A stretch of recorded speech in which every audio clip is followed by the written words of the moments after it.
दोस्तों, ये वीडियो आपकी आंखें खोल देगी। आखिर इस दुनिया में अचानक से ये क्या हो रहा है। इतनी बड़ी कोरोना वायरस की त्रासदी से आखिर किसका फायदा होगा। ये वीडियो को आप ध्यान से देखिए और सुनिए। ऐसी इन्फॉर्मेशन आपके साथ अब तक किसी ने शेयर नहीं की होगी। आजकल दुनिया के हर कोने में कोरोना वायरस के चर्चे हो रहे हैं। आपने काफी वीडियो इंटरनेट पे इस टॉपिक पर देखी होंगी, मगर हम आपको कुछ ऐसे सवाल पूछेंगे जिनका जवाब आपको देना होगा। इनके जवाब कोरोना वायरस की सारी साजिश आपके सामने खोल कर रख देंगे। पहला सवाल, जहां पूरी दुनिया इससे प्रभावित हो रही है, वहीं चीन में वुहान के अलावा ये क्यों कहीं नहीं फैला। चीन की राजधानी आखिर इससे अछूती कैसे रह गई। इसे सामने वाले डॉक्टर और पत्रकार को खामोश क्यों किया गया। पत्रकार को तो गायब ही कर दिया गया। दुनिया के अन्य देशों ने जब सूचना साझा करने को कहा तो उसने सूचना साझा क्यों नहीं की, मना क्यों किया। अगला सवाल, किसी भी अंतरराष्ट्रीय उड़ान के लिए कोई गाइडलाइन जारी करने की जरूरत नहीं है, क्योंकि ये मानव से मानव में नहीं फैलता। ऐसा ट्वीट 11 जनवरी तक WHO करता रहा। क्यों? आज साबित हो गया कि कोरोना मानव से मानव में फैलता है, तो फिर WHO ने झूठ क्यों बोला। वुहान से एक साथ 50 लाख लोगों को बिना मेडिकल जांच किए दुनिया के अलग अलग हिस्सों में क्यों भेजा गया। इटली में 6 फरवरी तक मामूली केस था, फिर एक चीनी महिला ने ऐसा क्यों बोला कि हम चीनी हैं, वायरस नहीं, हमें गले लगाइए, जिसके बाद पूरी इटली में फैल गया। पूरी दुनिया आज चीन और WHO को संदेह की नजर से देख रही है। और ताज्जुब देखिए, एक ही दिन चीन और WHO दोनों भारत की तारीफ में उतर आए। क्या ये महज संयोग है? दोस्तों, हमने कुछ थोड़ा रिसर्च किया तो पता चला ये जो कोरोना वायरस है, ये चीन की एक सबसे बड़ी चाल हो सकती है। चीन ने सबसे पहले एक वायरस और उसकी दवा बनाई, फिर वायरस को पूरी दुनिया में फैलाया। अपनी दक्षता का प्रदर्शन करते हुए रातों रात अस्पतालों का निर्माण करवा लिया जो पहले से ही तैयार थे।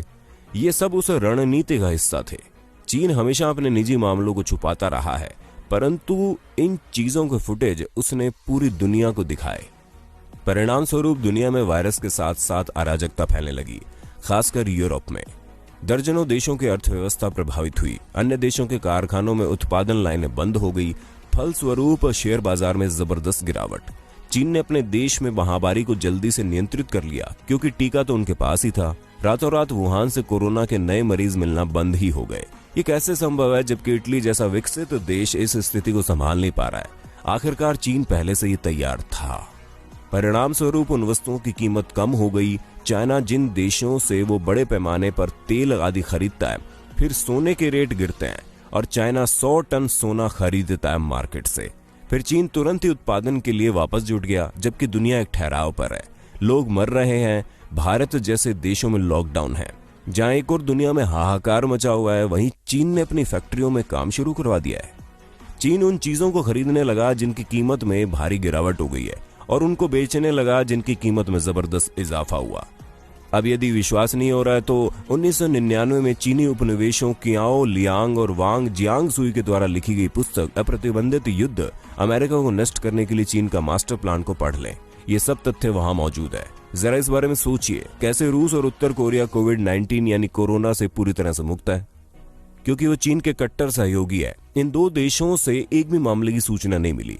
दूसरी ओर दक्षिण Korea, United kingdom, Italy, Spain और एशिया गंभीर रूप से प्रभावित है, क्योंकि ये सब चीन के विरोधी हैं। कैसे हुआ वुहान अचानक घातक वायरस से मुक्त? चीन ये कहेगा कि उनके प्रारंभिक उपाय बहुत कठोर थे और वुहान को अन्य क्षेत्रों में फैलाने के लिए बंद यानी लॉकडाउन कर दिया गया, परंतु ये जवाब बड़ा ही मजाकिया है। ऐसा होता तो बाकी देशों में भी ये इतना नहीं फैलता और एक शहर तक सीमित रहता। ये 100% सत्य है कि ये वायरस के एंटीडोट का उपयोग कर रहे हैं। बीजिंग में क्यों कोई नहीं मारा गया, केवल वुहान ही क्यों? दिलचस्प विचार ये है। खैर, वुहान अब व्यापार के लिए खुल गया है। अमेरिकी और बाकी सभी देश आर्थिक रूप से तबाह है। जल्दी अमेरिकी अर्थव्यवस्था चीन की योजना के अनुसार ढह जाएगी। चीन जानता है कि वो अमेरिका को सैन्य रूप से नहीं हरा सकता, इसलिए उसने ये पैंतरा अपनाया है। तो यह है चीन का विश्व विजयी फॉर्मूला। वायरस का उपयोग करें दूसरे देशों की अर्थव्यवस्था और रक्षा क्षमताओं को पंगु बनाने के लिए। वुहान तो महामारी का सिर्फ एक प्रदर्शन था, अब ये वायरस महामारी को चरम पर ले जा चुका है। चीन के राष्ट्रपति शी जिनपिंग उन प्रभावित क्षेत्रों का दौरा करने के लिए बस एक साधारण RM1 फेस मास्क पहनकर पहुंचे थे। राष्ट्रपति के रूप में उन्हें सिर से पैर तक ढका होना चाहिए था, लेकिन ऐसा नहीं था। वायरस से किसी भी तरह के नुकसान का विरोध करने के लिए उन्हें पहले इंजेक्शन लगाया गया था। इसका मतलब यह है कि वायरस के निकलने से पहले इसका इलाज चल रहा था। अभी भी यदि प्रामाणिक तथ्य आपको बनावटी लगते हैं तो आगे स्वयं देखिएगा। चीन का अगला कदम गिरती हुई आर्थिक अर्थव्यवस्था के कगार का सामना करने वाले देशों से अब स्टॉक खरीद विश्व अर्थव्यवस्था को अपने नियंत्रण में करना होगा। बाद में चीन यह घोषणा करेगा कि उनके मेडिकल शोधकर्ताओं ने वायरस को नष्ट करने का इलाज ढूंढ लिया है।